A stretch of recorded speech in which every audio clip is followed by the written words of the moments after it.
જાણીતા હવામાન શાસ્ત્રી અંબાલાલ પટેલની મુલાકાત લેતા તેઓએ જણાવ્યું હતું કે આવનારા સમયમાં યુદ્ધની અસરો સમગ્ર વિશ્વમાં જોવા મળી શકે છે.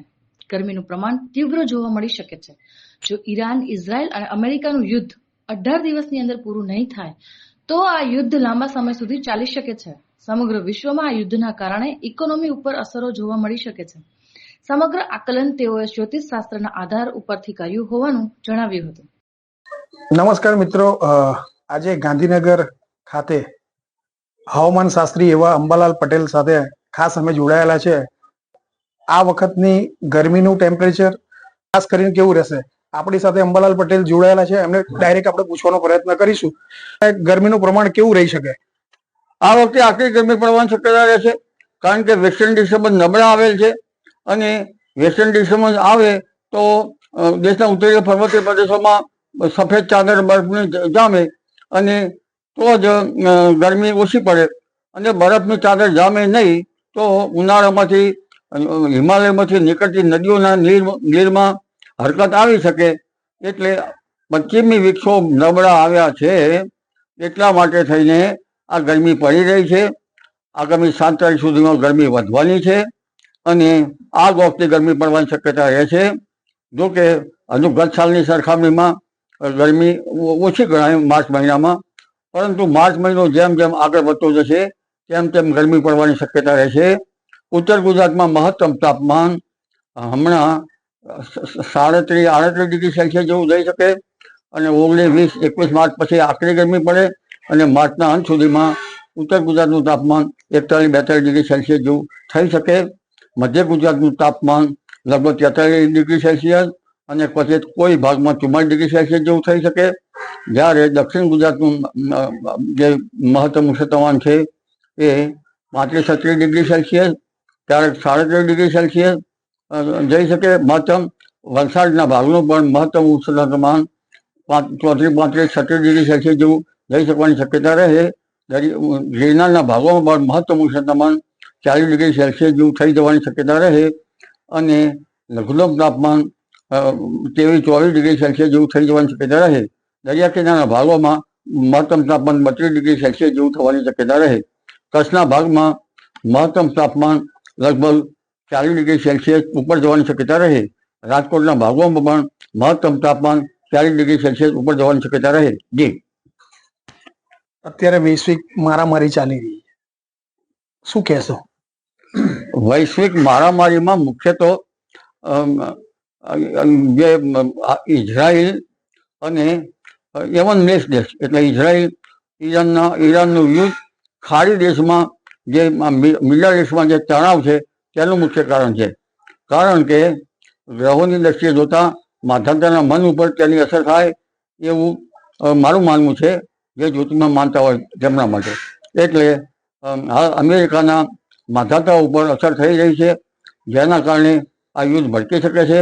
હજુ પણ માધાતાના મન ઉપર અસર થવાની શક્યતા રહે છે અને લગભગ વિસ્તારવાદી જે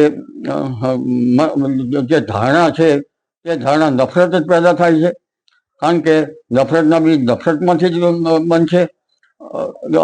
આ ઉપરાંત ઇઝરાયલ, ઈરાન અને પૂરા મિડલ ઈસ્ટમાં જે આતંક જોવા મળેલ છે, મિસાઇલો મારો જોવા મળે છે, આગ વખતે ગરમી જોવા મળે છે. જોકે દરિયાઈ યુદ્ધ થઈ શકે તો તેની અસર મેડિટેરિયન સીમાંથી આવતા જે પ્રવાહો છે ભૂમધ્ય મહાસાગર ઓળંગીને વેસ્ટર્ન ઘાટમાં પશ્ચિમ વિક્ષો પર, તો તેની અસર લગભગ ભારતના ઉત્તરીય ભાગોમાં થવાની શક્યતા છે એવું મારું માનવું છે. જોકે આ વિશે વિજ્ઞાનનું સંશોધન જરૂરી છે, કારણ કે ક્યારેક પરમાણુ અખતરો થતો હોય તો આજુબાજુનું હવામાન તરત જ પરિવર્તન થતું હોય છે. એટલે આ અત્યારે આતંક વધી રહ્યો છે. આ આતંકનું મુખ્ય કારણ તો અમારી દ્રષ્ટિએ લગભગ હમણાં ગ્રહણ થયું તેની અસરો ગણી શકાય અને આગળ સૂર્યગ્રહણની અસરો ગણી શકાય. તેની અસરોમાં કેટલાક દરિયાઈ ટાપુઓ તેમજ દક્ષિણ અમેરિકા, આ ઉપરાંત આફ્રિકાના ભાગો, ઉત્તર પશ્ચિમ આફ્રિકાના ભાગો, એશિયાના ભાગો અને યુએસએના ભાગો તેમજ ઓસ્ટ્રેલિયાના ભાગો, આ બધા ભૂભાગોમાં હરકત આવી શકે. ખાસ દાદા ગુજરાતની વાત કરવામાં આવે ગુજરાતમાં આવી વૈશ્વિક મારામારીના કારણે ખાસ અસર શું લાગી રહી તમને?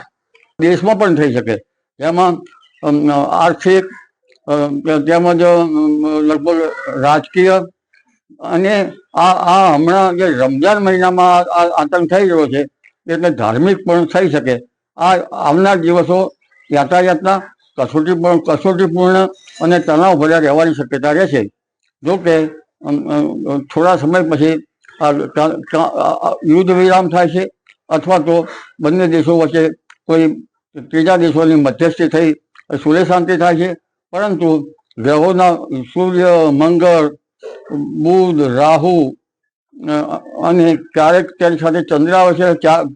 ચતુર્ગ્રહી અને પંચગ્રહી યોગની અસરો માધ્યમના મન ઉપર થતી હોય છે.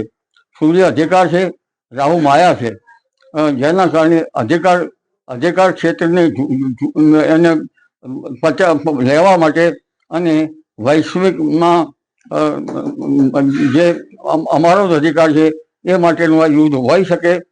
એટલે લગભગ ઈરાન અને ઇઝરાયલમાં પણ અધિકાર ક્ષેત્રનું યુદ્ધ ગણી શકાય. રાહુના કારણે અને કુંભના રાહુના કારણે આ બાબત વકરતી જોવા મળશે. અને મીનના શનિના કારણે દરિયાઈ યુદ્ધમાં પરિણમી શકે કેમ થાય, પણ આણ્વિક યુદ્ધ થવું અત્યારે હાલ તો બરાબર જણાતું નથી.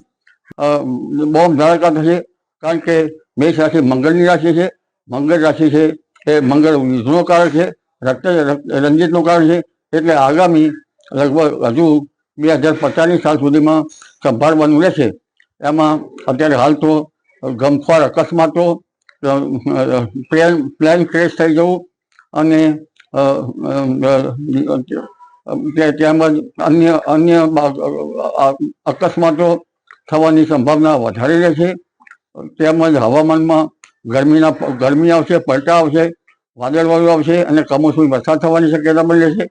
લગભગ હમણાં આ વખતે ગરમી વચ્ચે 10 માર્ચ આજુબાજુ હવામાનમાં પલટો આવશે. ત્યારબાદ 15 માર્ચથી હવામાનમાં વધારે પલટો આવે અને કમોસમી વરસાદની શક્યતા કહેતા પહેલાં લગભગ પ્રી મોન્સૂન એક્ટિવિટી આપણે એને ગણીશું. અને માર્ચના અંત સુધીમાં પણ હવામાનમાં પલટો આવે, જેના લીધે બદલાતા હવામાનની અસરો જણાય. હાલ વિષમ હવામાનની વિપરીત અસરોના કારણે કૃષિ પાકોમાં રોગ આવવાની શક્યતા પણ રહે. ખેડૂત ભાઈઓએ પાક સંરક્ષણના પગલાં લેવા સારા રહે. આ ઉપરાંત એપ્રિલ માસમાં પણ હવામાનમાં બદલાવ આવશે અને પ્રી મોન્સૂન એક્ટિવિટી શરૂ થશે. આ વખતે ગરમીનું લગભગ સૂર્યમાં ઢાકા જોવા મળેલ છે, એટલે ગરમી વધારે પડશે અને ટ્રોપિકલ સ્ટોર્મ થવાની પણ શક્યતા રહેશે. લગભગ બંગાળ ઉપસાગર અને અરબ સાગરમાં પણ સમુદ્રમાં ઉત્પીડન થવાની શક્યતા રહેશે. એટલે આ બાબતો હવે ધીરે ધીરે વધવાની શક્યતા રહેશે. ખાસ કરીને 10મી મે આસપાસ હવામાનમાં મોટા પલટા આવશે. ગરમી વચ્ચે 17 મે આસપાસ ચક્રવાતો બનશે અને 8 જૂનથી 20 જૂન સુધીમાં અરબ સાગરમાં પણ હળવા કે કોઈ પ્રકારનું ચક્રવાત થવાની શક્યતા રહેશે. જી અંબાલાલ પટેલ હવામાન શાસ્ત્રી, જેઓએ આપણને કેવું જ રહેવાનું છે આ વખતનું, તાપમાનથી લઈને વૈશ્વિક મારામારીથી લઈને ગ્રહો બળોથી લઈને દરેક વિસ્તૃત માહિતી આપણને આપી છે. જોતા રહો Prime 24 ન્યૂઝ. જીગર શાહ, અમદાવાદ.